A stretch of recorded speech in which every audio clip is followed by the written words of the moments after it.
सभी को नमस्कार। पिछले सप्ताह मैंने YouTube के इसी चैनल पर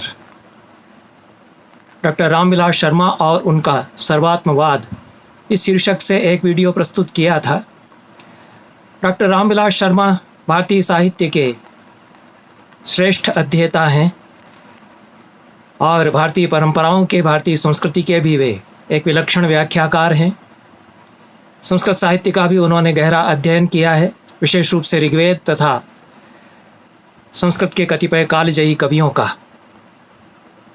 कालिदास पर उन्होंने विस्तार से लिखा है।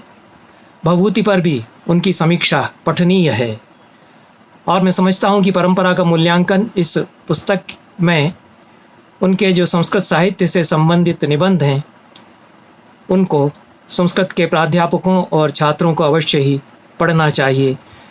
भारतीय साहित्य के सभी जिज्ञासुओं और अध्येताओं के लिए भी उनके ये निबंध उपादेय हैं।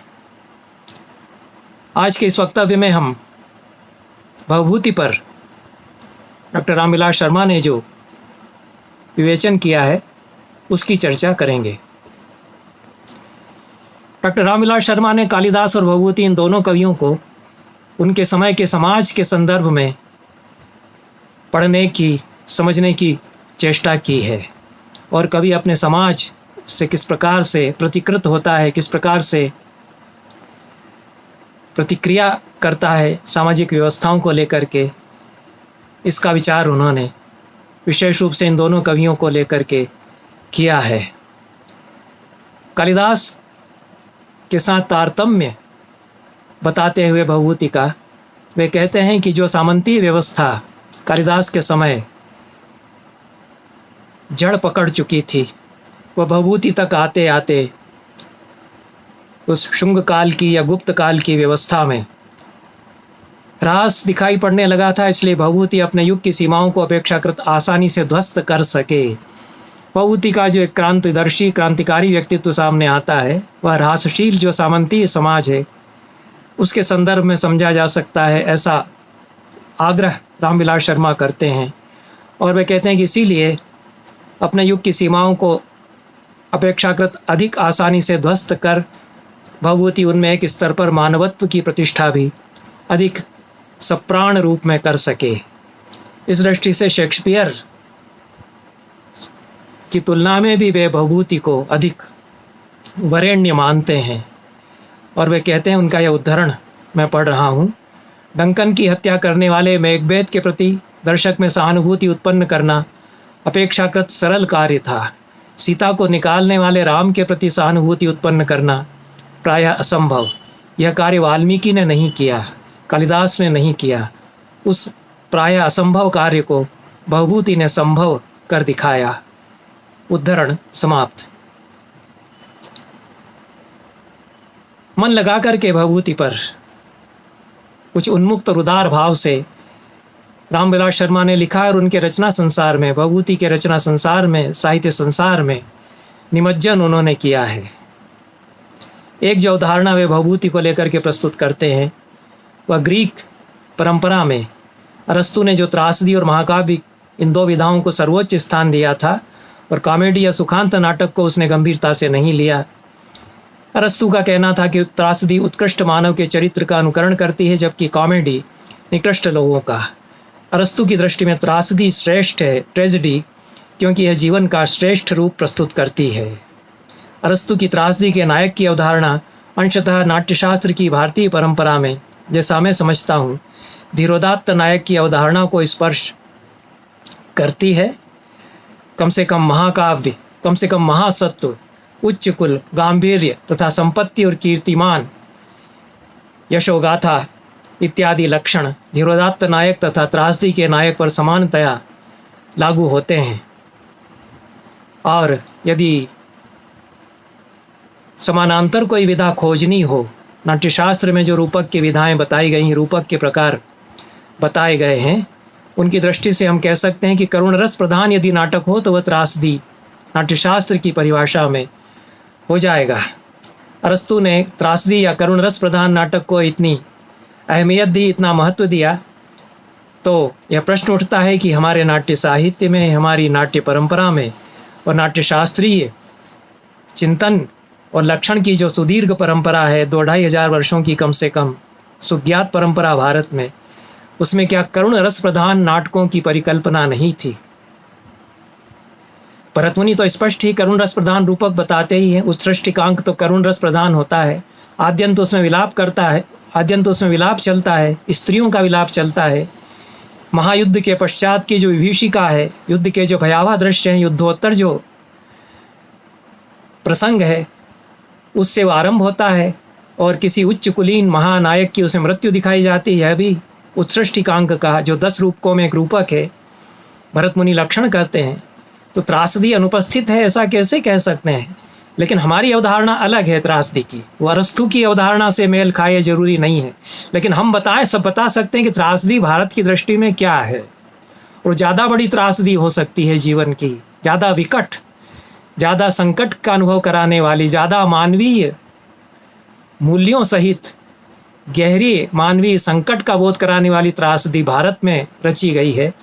इसलिए ये कहना कि त्रासदी नहीं है हमारे यहाँ, क्योंकि हम तो सुखांत मानते हैं। और जब करुण रस प्रधान नाटक भरतमुनि बता रहे हैं जिसमें आद्यंत विलाप चलता है और मृत्यु होती है, त्रासदी तो है, लेकिन वो ग्रीक त्रासदी बिल्कुल नहीं है, वो हमारी त्रासदी है। क्योंकि जीवन की त्रासदी हम भी तो झेलते हैं, कालिदास ने भी तो झेली, भवभूति ने तो कितनी झेली।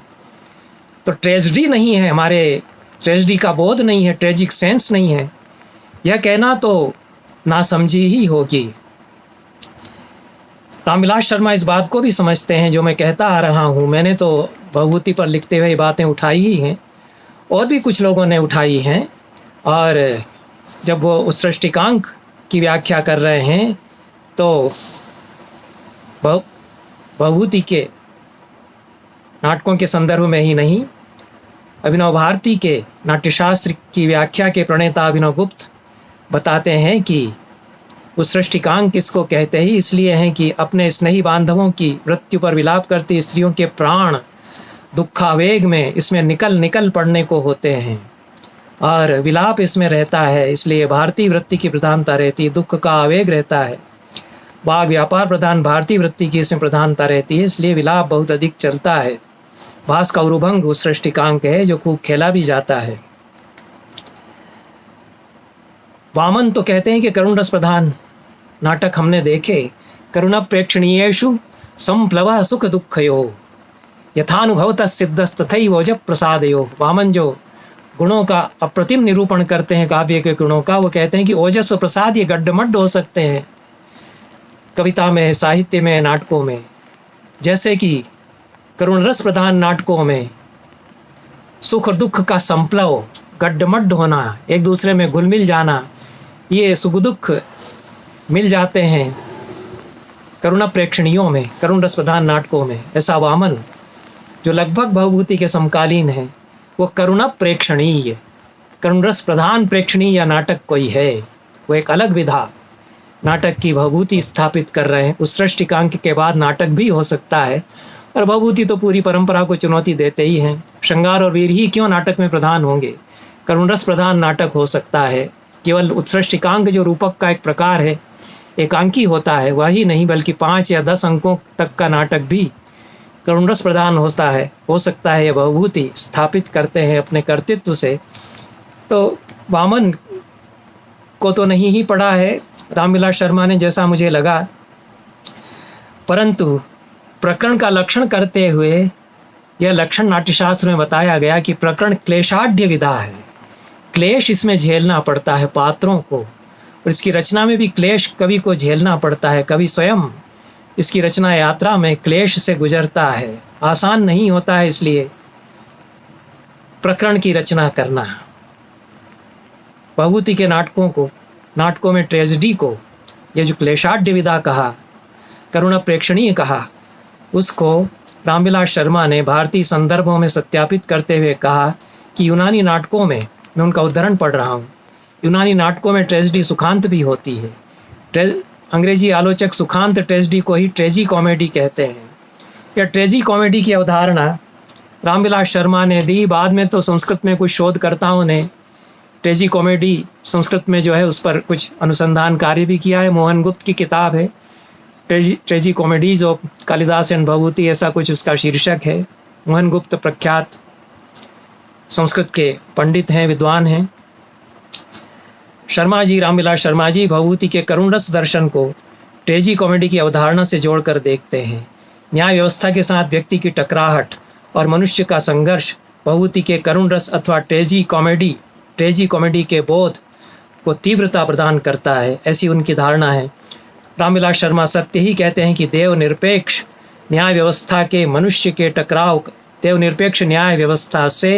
मनुष्य के टकराव का कारुणिक चित्रण करके भभूति ने साहित्य जगत में वह कार्य कर दिया था जो उनके बाद शेक्सपियर ने किया। अलबत्ता ये मेरी तरफ से जोड़ा गया है। वो कहते हैं कि शेक्सपियर के 900 साल पहले भभूति ने यह कार्य किया। 900 साल उन्होंने कुछ ज़्यादा बता दिया है, असावधानी में उन्होंने ऐसा लिख दिया होगा, 400 साल पहले कहना चाहिए। वे इन दोनों बड़े कवियों को, भभूति और शेक्सपियर को, उनके अनोखेपन में पहचानते हैं। उनका उदाहरण फिर पढ़ रहा हूँ। प्रसार, यथार्थ की विविधता, मनोवैज्ञानिक सूझबूझ, चरित्र निर्माण की वास्तविकता, इन सब में यद्यपि शेक्सपियर आगे हैं, तथापि गहराई, शोकानुभूति की तीव्रता, करुण रस ही नहीं, वात्सल्य आदि सुकुमार भावों की पराकाष्ठा, इनमें भभूति आगे हैं। ये रामविलास शर्मा का उदाहरण है। इसलिए वे मानते हैं, फिर से उनका वाक्य पढ़ रहा हूँ, भारतीय साहित्य में भभूति का आविर्भाव विश्व साहित्य में नए युग का सूत्रपात है। ऐसा संस्कृत के किसी अध्येता ने नहीं कहा। रामविलास शर्मा भी संस्कृत साहित्य के अध्येता हैं, लेकिन उनकी पहचान हिंदी के एक यशस्वी आचार्य के रूप में है, निराला की साहित्य साधना के बड़े लेखक के रूप में है, जो उनका मैग्नम ओपस है, उनका महान ग्रंथ है, उस रूप में उनकी पहचान ज़्यादा है। संस्कृत साहित्य की जो उन्होंने व्याख्या की है, उनको नहीं पढ़ते हैं कोई। संस्कृत के ही विद्यार्थी और अध्यापक। रविन्द्रनाथ ने कितना अद्भुत लिखा है संस्कृत के कवियों के बारे में, उसको बहुत कम पढ़ा जाता है संस्कृत के समाज में। तो यह तो संस्कृत के समाज का दुर्भाग्य है। तो रामविलास शर्मा को संस्कृत समाज को स्वीकारना चाहिए था, जिस प्रकार से विद्यानिवास मिश्र ने जो संस्कृत साहित्य पर लिखा है उसको भी स्वीकारना चाहिए था संस्कृत के पंडित समाज को। भभूति की समीक्षा करते हुए रामविलास शर्मा ने आलोचक के रूप में जो ऊंचाई हासिल की है, नौसिखिए समीक्षकों को उससे सीखने की ज़रूरत है। समीक्षक ऊंचाई पर पहुंचता है किसी महान कवि की समीक्षा करते हुए। डॉक्टर जॉनसन पर लिखते हैं तो बोसवेल बड़े हो जाते हैं। शेक्सपियर पर लिखते हुए कई समीक्षक बड़े समीक्षक बन गए। तो कवि समीक्षकों को पैदा कर देता है, बड़ा बना देता है। कालिदास ने कई महान समीक्षकों को बना दिया, आचार्यों को भी बना दिया। ये बड़ा कवि यह करता है। तो भभूति ने भी एक हद तक रामविलास शर्मा को बनाया, उनके समीक्षक को धार दे दी, और उनके समीक्षक की जो ऊर्जा और तेजस्विता है वो भभूति की समीक्षा करने में सामने आती है। Sharma ji King Lear, Othello और हेमलेट के कारुणिक उद्गारों के सामने भभूति के उत्तरामचरित में राम के हहराते अपार करुणा पारावार को रखते हैं। उदाहरण भी वे देते चलते हैं, और पढ़ा उन्होंने खूब है। और शेक्सपियर के जो ट्रेजेडी के नायक हैं उनकी सोलिलोकीज और भभूति में जो राम की सोलिलोकीज हैं, शून्य मधुना जीर्णारण्यम जगत एते एव हृदय मर्मच्छिदः संसार भावाः येभ्यो बीभत्समानः सर्वान् कामान परित्यज्य अरण्य विश्राम्यन्ति मनीषिणः। कितना बीभत्स है संसार, इसी से बीभत्समान होते हुए छोड़कर चले जाते हैं इस संसार को। अरण्य में मुनिजन बन जाते हैं लोग, पर मैं तो इस संसार में इसका सामना कर रहा हूँ। लंबी सोलिलोकी या एक आलाप राम का जो उत्तरामचरित है वह प्रतिम है। संस्कृत के अन्य किसी नाटक में नायक का ऐसा बिलख बिलख कर रोना और ऐसा विलाप और ऐसी सोलिलोकी, ऐसा एक आलाप नहीं आया जो भभूति ने उत्तरामचरित में निबद्ध किया है। इस दृष्टि से रामविलास शर्मा उत्तरामचरित ही नहीं, मालती माधव में जो नायक है माधव, उसके जो एकालाप है उसके भी उतने ही लंबे एकालाप है। और विरह में जो उसकी कारुणिकता है, उसके हृदय की, बहुत कोमल हृदय का नायक है, युवा है, किशोरावस्था से अभी जैसे युवा हुआ है, बहुत संवेदनशील है, उसकी जो सोलिलोकी जो एक आलाप हैं मालती माधव में, और पूरी जो मनोविज्ञान है उसके साथ पकड़ते हैं, जो अंतर्द्वंद है उसके जो चितेरे हैं भवभूति, राम की जो गहरी पीड़ा, अंतर्द्वंद, सीता को छोड़ने का निर्णय लेते समय किसी व्यक्ति ने ऐसा मर्मांतक क्लेश अस्तित्व का नहीं झेला, शायद हेमलेट ने भी नहीं, जो शेक्सपियर का महानायक है उसने भी नहीं, जो भवभूति के राम ने झेला। तो यह मैं अपनी तरफ से कह रहा हूँ। रामविलास शर्मा इन बातों को अपने शब्दों में कुछ कहते हैं।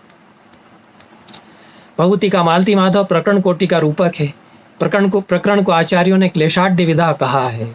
प्रकरण के पात्र त्रासदी के नायकों की तरह कष्ट झेलते हैं। शर्मा जी ने मालती माधव का भवभूति के निजी जीवन, उनके समकाल तथा उनके समय की सामाजिक राजनीतिक स्थितियों के संदर्भ में जो विश्लेषण किया है, वह भवभूति के काव्य संसार के अछूते पक्ष उजागर करता है। यह तो मैंने शर्मा जी को पढ़े बिना भी भवभूति के संबंध में लिखा था, और लोगों ने भी लिखा है कि मालती माधव सबसे ज़्यादा ऑटोबायोग्राफिकल रचना है संस्कृत के नाट्य साहित्य में। भवभूति की अपनी जीवन यात्रा की कथा जैसे उसमें भीतर ही भीतर पिरो दी गई है। वो भी विदर्भ से चलकर पद्मावती या ग्वालियर के पास पवायापुरी में आते हैं।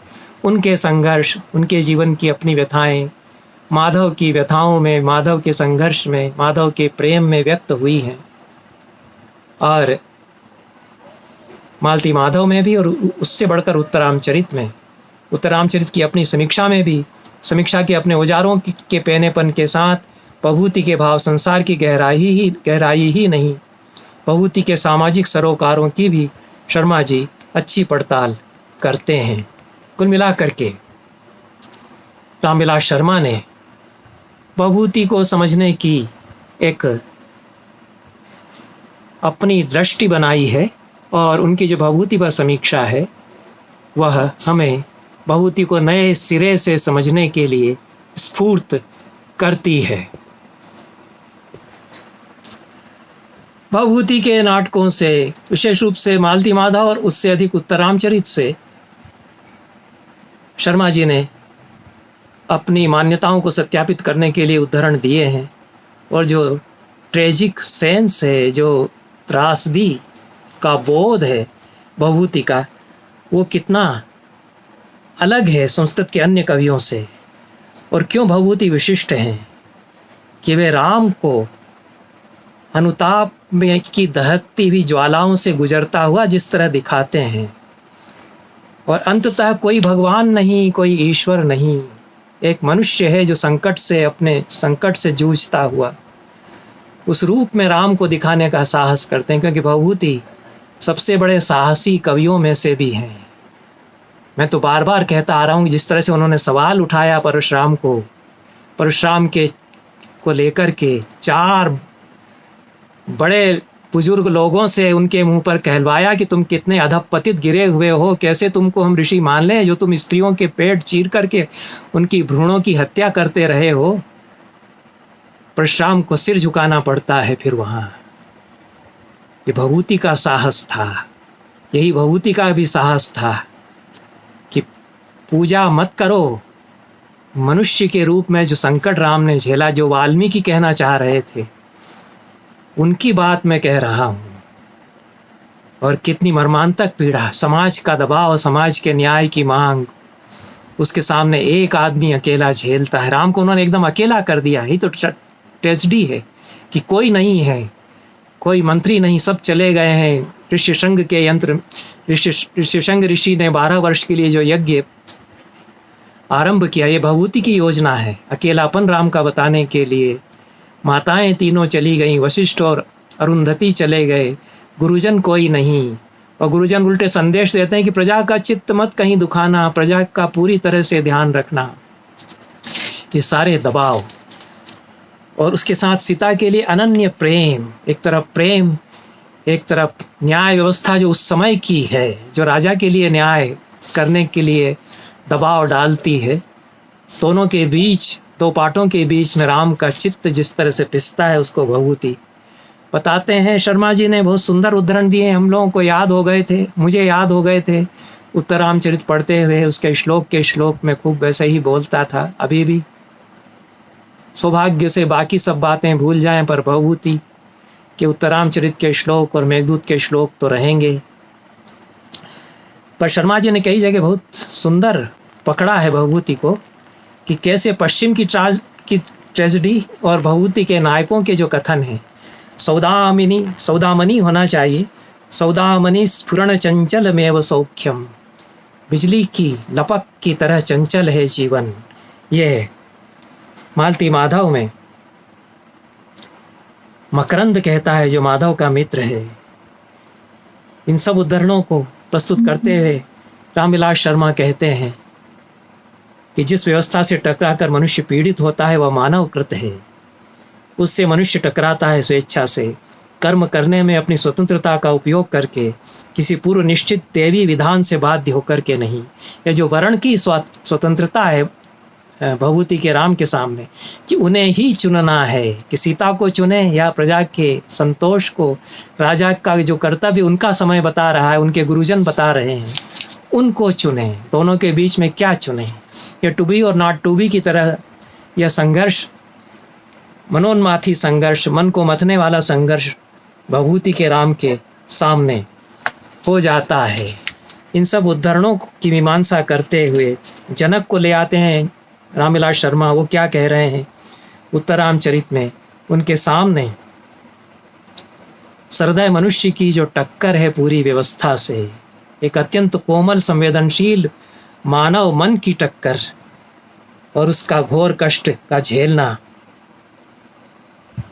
राम के जो एक एक वाक्य हैं, कृतापराधोपि भगवती त्वयानुकंपितव्यो रामः प्रणमति। पृथ्वी ने रक्षा की सीता की, राम कहते हैं कि मैं अपराधी, मेरे ऊपर अनुकंपा करने वाली आप, इस दृष्टि से मैं आपका अपराधी, मैं प्रणाम करता हूँ। बाकी तो बहुत सारी जो अत्यंत गहरी तीव्र वेदना के राम की अभिव्यक्तियाँ हैं वे तो हैं ही, और उनको संस्कृत साहित्य के अध्येता भी जानते हैं। पर छोटे छोटे वाक्यों में जो बहुत पेनापन है उसको प्राय हम लोग नहीं पकड़ पाते हैं। ऐसा आलोचक जो मूलतः संस्कृत साहित्य का अध्येता नहीं रहा है, अंग्रेजी का प्राध्यापक है और हिंदी का बड़ा समीक्षक है, वह जब देखता है तो बहुत सारे छोटी छोटी बातों को भी पकड़ लेता है। राम कहते हैं, न चास्मि सुप्तः कुतो रामस्य निद्रा, मैं सोया कहाँ, राम को नींद कहाँ। अब तो राम को नींद नहीं, बरस पर बरस हो गए, सोया नहीं है राम। ये जो अन्य पुरुष में अपने लिए कहते हैं, रामस्य बाहुरसी निर्भर गर्भ खिन्न सीता विवासन पटो करुणा कुतस्ते, ऐसे संवाद और किसी नाटक में फिर नहीं आए। शंभु का वध भी कराया, ये सारी वेदना राम की, उसकी तीव्रता बताने के लिए कि तू उस राम की भुजा है जिसने निर्भर गर्भ से खिन्न सीता को निर्वासित करने में करुणा नहीं दिखाई, तो तुझे करुणा कहाँ से? मार दे, चल जा शंभू के कंठ पर, लोगों के, प्रजा के दबाव में यह भी कर डाल, ऐसा राम कहते हैं। भवभूति बहुत बाद में लिख रहे हैं वाल्मीकि के, उनका समाज है, उनका ब्राह्मणवादी समाज, उसके प्रतिरोध में वे खड़े होते हैं। ये वो समर्थन नहीं कर रहे हैं शंभू वध का, वो तो राम की शब्दावली में ही झलकता है कि है प्रजाजनों, आप लोग नहीं चाहते थे कि मैं सुख से रहूं, आप लोग चाहते थे कि मैं ये सब करूं, तो मैं कर रहा हूं। शव है मेरा, यह मेरा हाथ चल रहा है, मैं नहीं। ये जो राम के संवाद हैं, ये उत्तरामचरित इसलिए अद्वितीय नाटक है। उसकी अद्वितीयता को रामविलास शर्मा ने भी हमको बोध कराया। इन शब्दों के साथ भवभूति को लेकर रामविलास शर्मा ने जो कहा है, उस पर इस चर्चा को मैं फिलहाल समाप्त करता हूँ। यह न समझा जाए कि मैं आगे कुछ नहीं कहूँगा भवभूति पर, क्योंकि लोग मेरे उस वीडियोस पर जो टिप्पणियाँ देते हैं कि आपको ये भी कहना चाहिए था, ये और कहना चाहिए था, तो उतावली में बहुत रहते हैं। वो ये नहीं समझते हैं कि अभी तो मैं कुछ साल और जीऊँगा और मैं बोलूँगा, वो बोलता रहूँगा, इसलिए प्रतीक्षा करें, कृपया मेरे वीडियोस को देखते रहें, मेरे चैनल को सब्सक्राइब करें।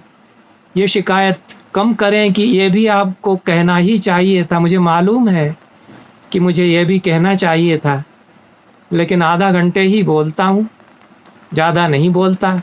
मेरा मन है, मैं आधा घंटे ही बोलूँगा, 40-50 मिनट बोलूँगा। जिनको सुनना है वो आधा घंटे में सुने, उसके अगले वीडियो सुने और भी बाद में सुने, सुनते रहें। यही उनसे मेरा अनुनय है। मेरे चैनल को प्रोत्साहित करते रहें। बहुत बहुत धन्यवाद। सभी को नमस्कार।